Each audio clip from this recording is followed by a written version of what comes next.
Protection civile identifie et enterre les corps. De nombreuses familles de victimes venues visiter les morgues restent sans réponse. Il y avait une mère, un enfant et lui. Quand ils sont arrivés, la morgue était pleine. Ils ont ouvert le conteneur de la morgue et l'ont placé à l'intérieur. La personne qui l'a identifié a dit qu'il était le troisième corps à l'intérieur. Depuis lundi, nous venons ici sans réponse. Selon le ministère congolais de la Santé, 773 personnes auraient été tuées et 2800 personnes auraient été blessées dans et autour de Goma pendant la capture de la ville par les combattants du M23 et leurs alliés rwandais. Ces derniers jours, des combats dans la province du Sud Kivu laissaient craindre une avancée du M23 jusqu'à Bukavu. Le groupe armé a annoncé unilatéralement un cessez-le-feu humanitaire en vigueur à compter de ce mardi dans l'est de la RDC. Sur place, la population est partagée. Parce qu'à chaque fois que le M23 AFC sollicite un cessez-le-feu, un temps après, on constate que c'était une manière de distraire le gouvernement congolais. Et quelques temps après, le M23 AFC récupère beaucoup de villages et avance davantage. Oui, le cessez-le-feu peut aider les FARDC à bien se réorganiser. Mais que ce ne soit pas un moment pour s'endormir, car pendant le cessez-le-feu, le M23 contourne les collines pour venir attaquer encore les FARDC. À Kinshasa, capitale de la République démocratique du Congo, des milliers de personnes se sont rassemblées lundi pour prier pour la paix, à quelques jours d'une rencontre entre les présidents congolais Félix Tshisekedi. Nombreux comme Fatoumata à avoir fui la reprise de la guerre entre les groupes armés et l'armée malienne, soutenus par des mercenaires russes d'Africa Corps. Des mercenaires que les populations appellent ici Wagner et qui opèrent dans le centre et le nord du Mali. Ils sont rentrés dans nos maisons. Ils ont tout pris. Nous sommes venus ici sans rien. Mais pour cette mère de famille, originaire d'une zone contrôlée par les djihadistes et où l'armée malienne mène encore des opérations militaires, difficile de raconter ce que ses enfants ont subi.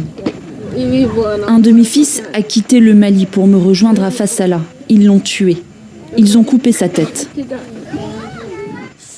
Au total, 7 membres de sa famille ont été tués à 5 km de la frontière mauritanienne. Leurs corps ont depuis été enterrés dans ce cimetière. Ils transportaient juste de la marchandise avec eux. Lorsqu'ils ont traversé la frontière malienne, ils sont tombés sur l'armée malienne et Wagner qui les ont tués. Ça arrive souvent. Ce jour-là, le chef de village est informé que l'armée malienne et Wagner se trouvent à proximité de la frontière, côté malien. Ils ont pris 3 Mauritaniens avec eux, mais je n'ai pas plus de détails. Depuis 2022, la Mauritanie a condamné, selon elle, des actes criminels récurrents également menés contre ses ressortissants par les militaires maliens. Là où se sont installés les déplacés, cette adolescente dénonce les exactions des Fama et Wagner dont sa famille a été victime. Ils ont tué mon père. Ils ont tué le chef du village et d'autres hommes. Ils ont coupé leur tête avec une machette. Depuis, ses proches survivent grâce à l'aide des populations mauritaniennes et autres déplacés. On n'a qu'un seul repas par jour. On partage avec tous nos enfants. Regarde, on n'a rien. On s'est endetté auprès du boutiquier pour que tout le monde mange. On a atteint tous les niveaux de fatigue et de pauvreté. De leur côté, les autorités maliennes n'ont pas souhaité répondre à nos sollicitations. D'après les organisations humanitaires présentes dans la région, près de 200 000 réfugiés et déplacés seraient installés dans cette zone, en Mauritanie.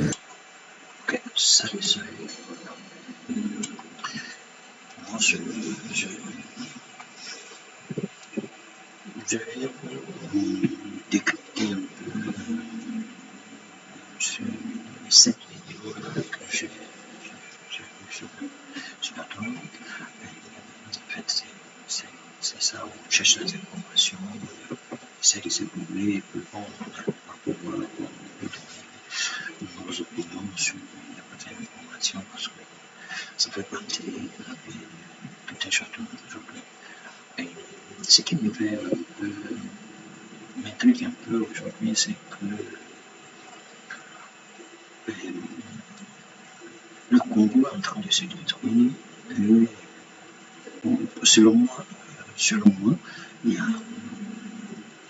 personne ne fait le bout du doigt pour essayer de les calmer, essayer de résoudre ce problème-là, pour essayer d'aider ces deux peuples-là à résoudre le problème. Je dis ça pourquoi? Parce que quand nous avons allusion à faire exactement ça, parce que quand dans le chiffre, on va les premières heures qui ont suivi, les premières minutes, tout ce qui a suivi, ça a été son moment de ras-le-bol, ça a été son moment des vidéos, des chaînes. Toutes les chaînes du monde ont présenté cette histoire. Toutes les chaînes du monde ont présenté cette histoire. Et ça, c'est ce qui fait mal. C'est ce qui fait mal. Parce que quand il s'agit de la fête, silence radio. Et même quand même, il donne un peu un minimum d'effort de faire quelque chose, ça va être lenteur, ça va être beaucoup plus lenteur et pas de sincérité. Moi, je ne dis pas de sincérité parce que quand on regarde ce M23 qui sème la terreur, qui sème la désolation, qui sème vraiment la zizanie dans ces villages, dans ces régions-là, qui les a? Qui les a? Parce que ces personnes-là, ce groupe armé, ne peut pas exister sans être pistonné par quelqu'un. Non, c'est impossible. C'est impossible. Par des multinationales, par je ne sais pas. Comment je peux appeler ça? L'irrogation. Tiens, moi je dis, si Rwanda,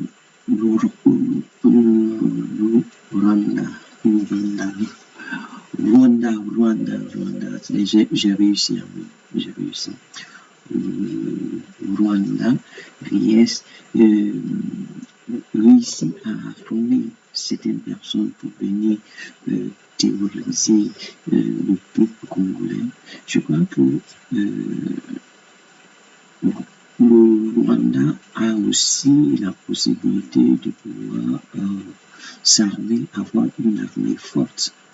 Parce que, en voie de près, le Rwanda est un petit pays. Il fait combien de millions de personnes? 10 millions, je crois.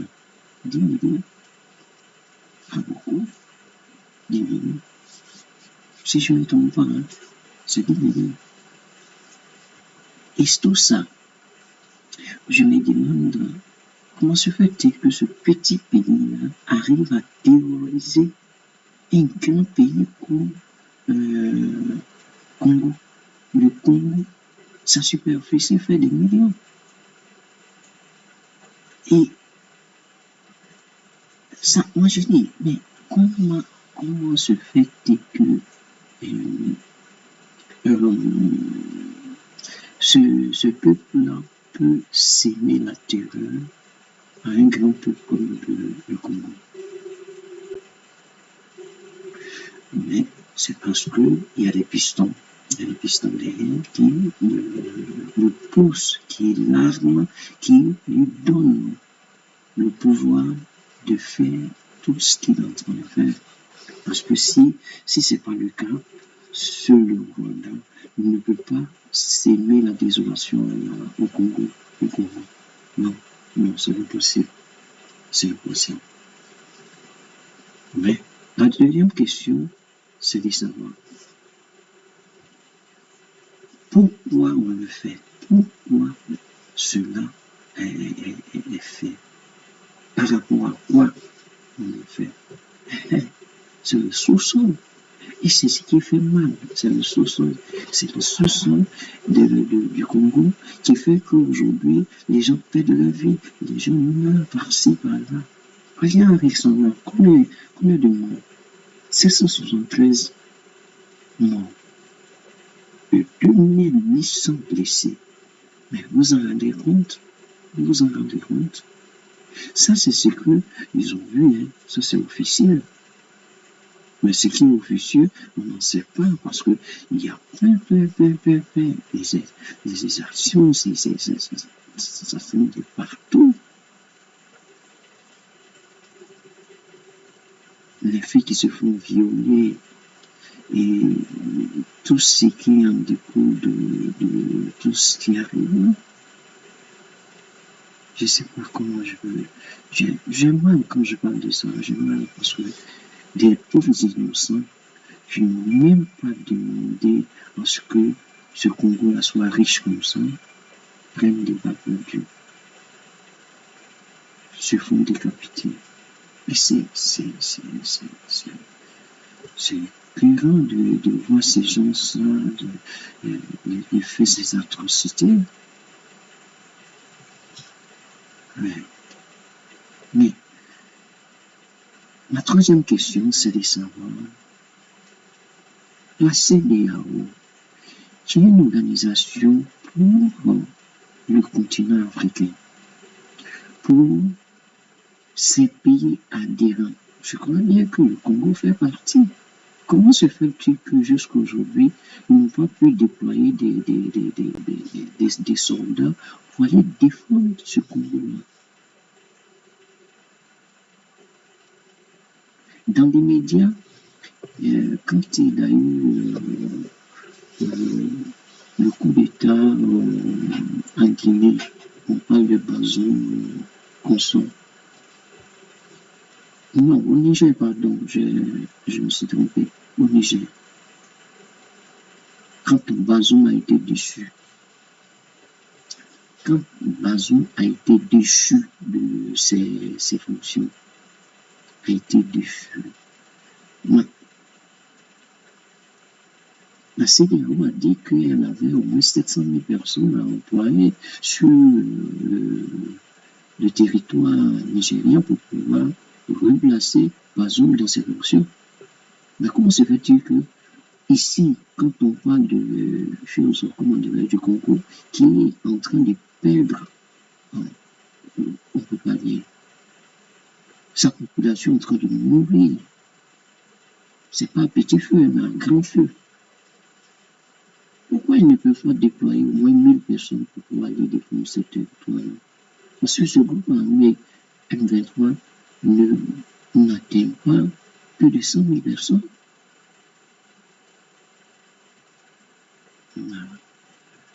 CEDEAO corrompu, CEDEAO fantoche, CEDEAO mon mais vraiment, la CEDEAO, l'Union africaine, vous êtes où? On crée des structures pareilles pour pouvoir s'entraider, pour pouvoir se donner le coup de main quand il le faut, quand dans ces genres de situations, dans ces genres de problèmes-là. Et aujourd'hui, le pauvre Congo se retrouve seul à combattre, se retrouve seul à lutter contre ces terroristes. Moi, je les appelle terroristes parce que ce groupe armé n'est pas un groupe congolais, je crois. À voix de près, c'est pas un groupe congolais parce que toutes les informations que nous avons, c'est composé de Rwandais. Peut-être qu'il peut y avoir un ou deux Congolais dedans, mais tout est composé de Rwandais. Parce que ça se voit, ça se dit, on voit les reportages par-ci, les reportages par-là, on le voit. Mais et M. Tshisekedi, Monsieur le Président du Congo, faites attention à votre entourage, ça c'est sûr. Et avec qui vous essayez de trouver solution, regardez bien dans votre groupe si ce sont des personnes fiables. Parce que je ne pense pas que vous regardez bien comme ça. Avec qui vous êtes en train de parler? Est-ce que ce sont des personnes qui sont vraiment décidées, qui sont vraiment aptes à pouvoir vous aider dans le fond et dans la forme? Parce que c'est ça, ce sont des questions qu'il faut se poser avant de traiter avec des gens. Même quand la communauté internationale va venir, pourquoi? C'est ça même que, c'est ce que disait la ministre des Affaires étrangères. Mais pourquoi appeler quelqu'un de l'extérieur? Si nous avons l'Union africaine, la CEDEAO, toutes ces structures-là, ils peuvent quand même s'associer pour pouvoir trouver des solutions. Ça, c'est un problème interne de l'Afrique. On ne peut pas aller chercher des gens dehors pour venir régler nos problèmes ici. Regardez, c'est quand même, moi je dis, c'est quand même décevant de voir que à chaque arrêt que nous avons des problèmes, nous devons appeler l'extérieur pour nous aider. C'est inadmissible. Et c'est même, garde de l'extérieur, là, ce sont ceux-là qui sèment la pagaille dans nos pays. Ce sont ceux-là même qui nous, comment je peux appeler le mot?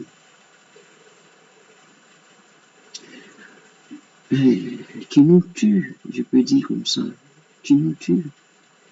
Parce que quand je pose la question de savoir ce groupe armé, qui les a? C'est les mêmes là. Parce que ceux-là, quand ils viennent, ils régatent, ils voient, ils font des inspections pour pouvoir comprendre qu'est-ce qu'il y a, qu'est-ce qu'il n'y a pas, comment on peut fonctionner, comment on ne peut pas fonctionner. Et ils font le compte rendu et c'est égal. Et ils passent par derrière, ils arment des gens et puis bon, on se tue entre nous. C'est ça, moi, je dis. Nous, Africains, quand est-ce qu'on va se réveiller?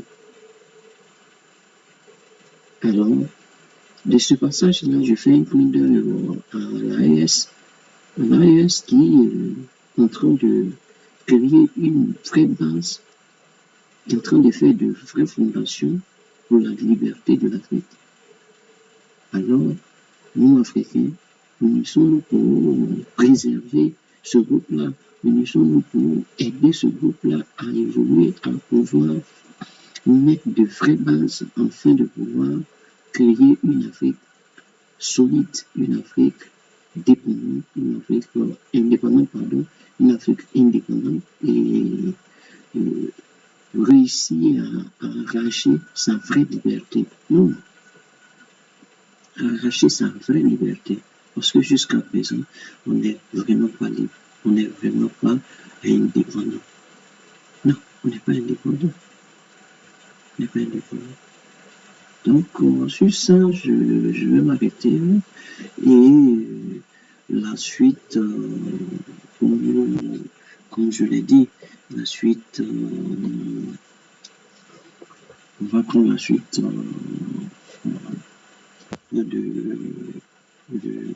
de l'information, parce qu'il y a aussi, comment on appelle ça, le Mali.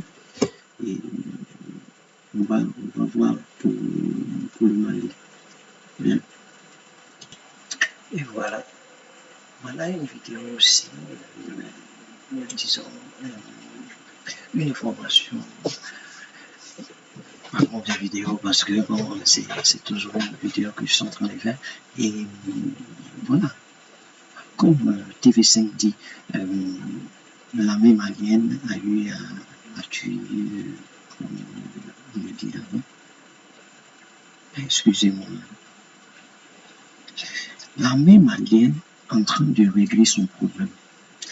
L'armée malienne en train de faire tout son possible pour éliminer ces djihadistes qui sont autour de son territoire.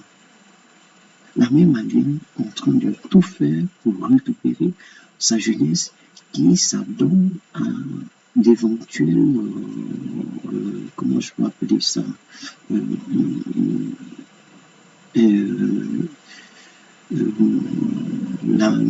cette jeunesse qui s'intègre dans ce groupe terroriste que l'armée malienne cherche à pouvoir les récupérer. Ça, c'est un point. Mais quand on vient dire que l'armée malienne,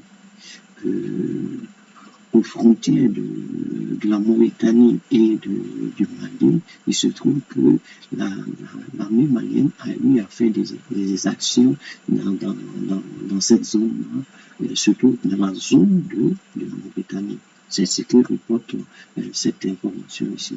Mais j'ai dit, c'est des intox. Pourquoi l'armée malienne va faire une chose pareille?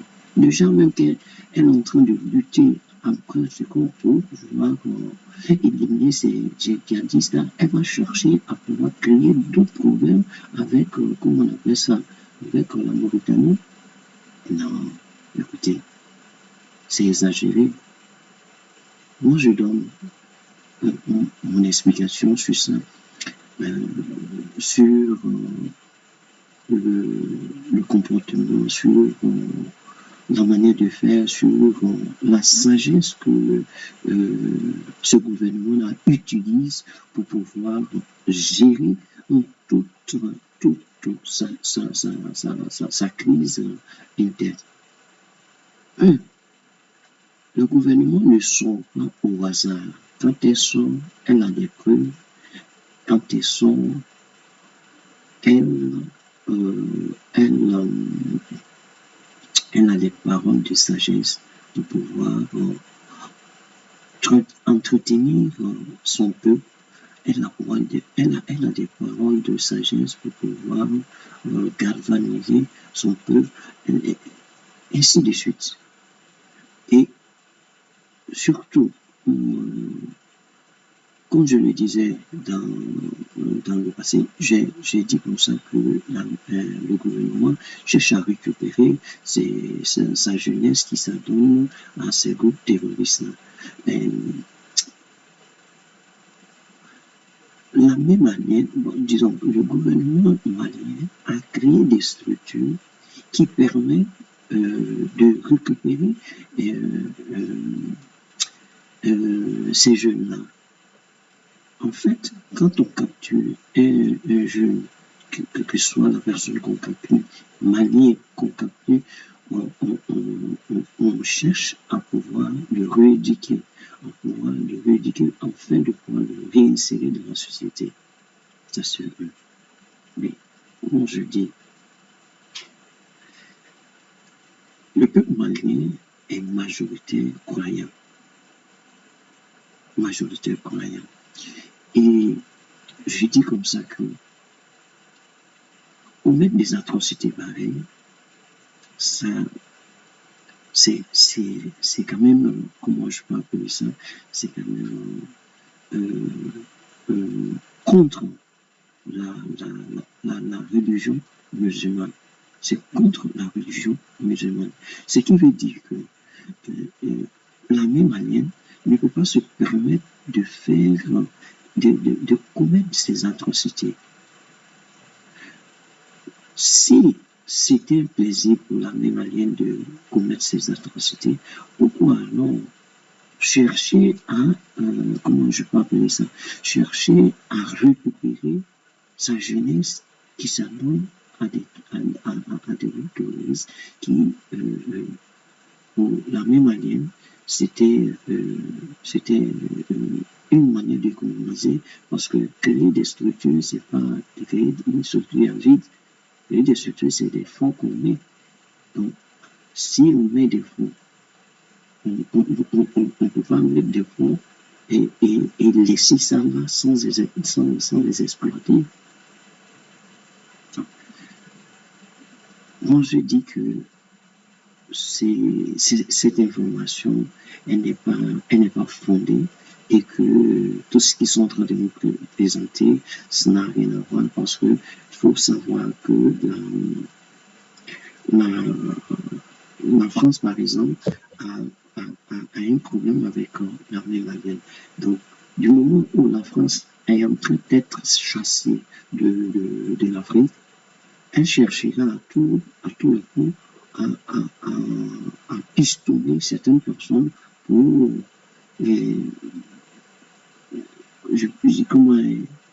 comment je peux dire ça,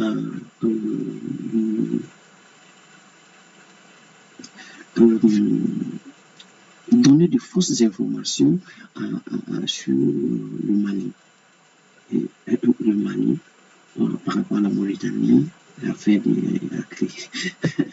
commis des exactions sur le territoire mauritanien. Donc, la Mauritanie s'est plainte par rapport à ça. Regardez des informations pareilles. On n'avait pas honte de dire ce genre de trucs-là. On ne savait pas que vous êtes en train de mettre de la poudre sur le feu. Regardez, essayez de vous contrôler un peu sur ça, hein, parce que ça ne va pas. Parce que ces informations-là, c'est pas joli à entendre. C'est pas bien. C'est pas bien. Parce que vous n'êtes pas. Vous êtes une chaîne sérieuse. Ne nous donnez pas des informations pareilles parce qu'on vous suit. On vous suit. Et évitez de nous donner ces genres d'informations-là. Parce que c'est pas joli à entendre. C'est pas joli. C'est pas joli. Sur ce, moi je vous laisse à une autre vidéo. Si